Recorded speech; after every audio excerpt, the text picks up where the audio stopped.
Anden time af Express, din vært er Sten Færgemand. Og byrådsmedlem Jesper Nielsen fra Socialdemokratiet i Struer Kommune er på besøg, og er altså gået i frivillig aktivering i den her uge. Færdig med sin første dag lige netop. Hvordan var den så, den her første dag, Jesper? Jamen, det var jo ret sjov og spændende. Jeg mødte jo en masse søde og spændende personer, og fik en god oplevelse. Jeg var rundt og se en masse forskellige af de tilbud, vi har, og det har været meget, meget spændende. Hvad har du sådan helt konkret lavet?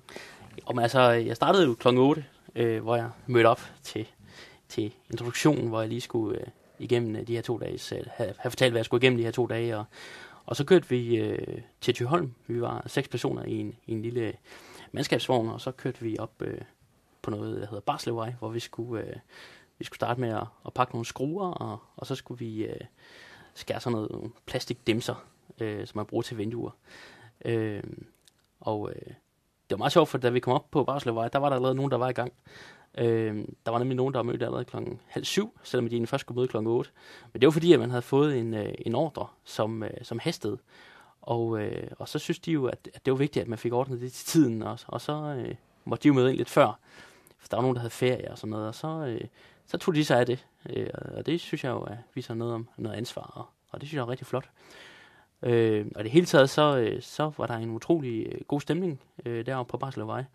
Og de var meget, eller vi var, må jeg hellere sige. Det må du vel. Ja, en af dem. Ja, det er nu rigtigt. Vi var meget overladt til os selv, og vi skulle selv organisere det hele. Og der var egentlig bare en enkelt mand fra kommunen, som tjekkede, at alle var mødt og sådan, og ellers så blandede han sig ikke. Så vi arbejdede meget selvstændigt, og der var virkelig overladt ansvar til os. Men det håndterede de også rigtig flot, dem der har været der før. Så omkring middagstid, der blev jeg hentet, og så kørte vi tilbage til Struer. Og så fik jeg min gode frokost, og så skulle jeg med på et af de andre spændende tilbud, som vi tilbyder vores borgere.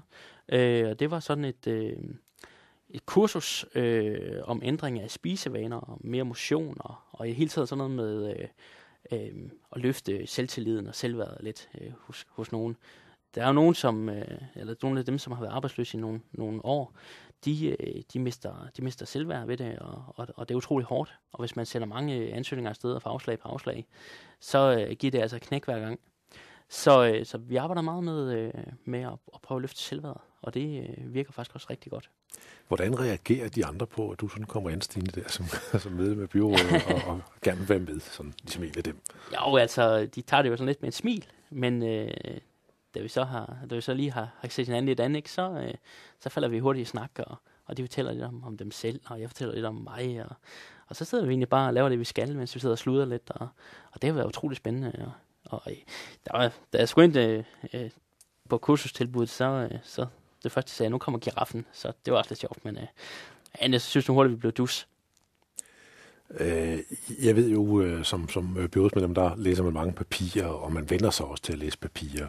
Og man kunne jo sige, I kunne jo bare sætte jer ned og læse de her papirer igennem, om hvordan virker de her aktiveringsordninger, og så kunne I nikke og sige, enten er det godt nok, eller også er det ikke så godt, så det skal laves om, og det skal laves om til det og det. Men du har så valgt den her anden måde at gøre tingene på. Hvorfor egentlig?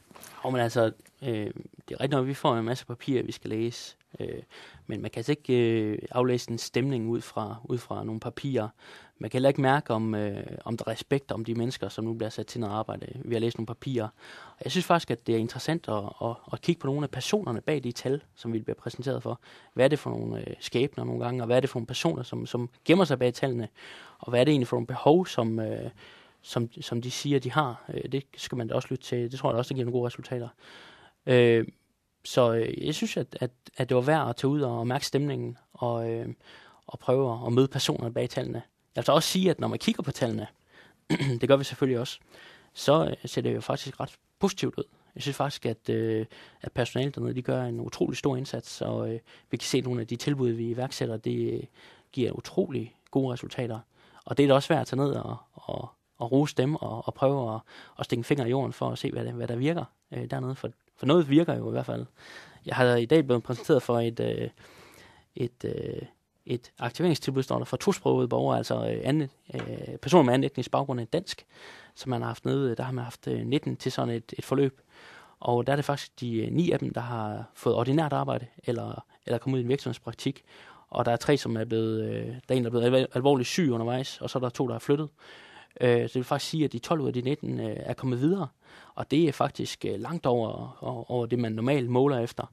Og vi snakker altså om nogen, som har været uden arbejde i flere år. Så de leverer altså også resultaterne. Hvad skal du lave resten af ugen? Ja, men nu i morgen, der skal jeg jo med igen.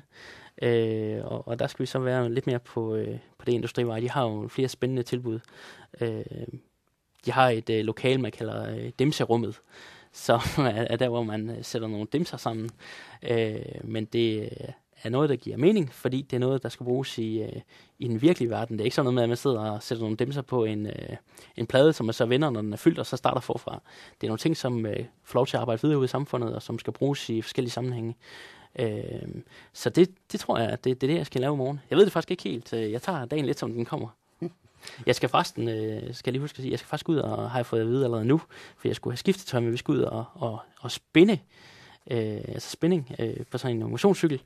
Det er jo en del af det der med at få lidt mere sundhed ind og prøve at løfte selvværdet hos nogen, ikke? Så det skal jeg i hvert fald. Så det bliver nok kort. Det glæder du dig til. Ja, det ved jeg ikke, om jeg vil sige, men jeg måtte selv vælge. Og jeg sagde, det prøver vi sgu. Godt. Tak skal du have, Jesper Nielsen, og held og lykke med dit ophold. Jo, tak.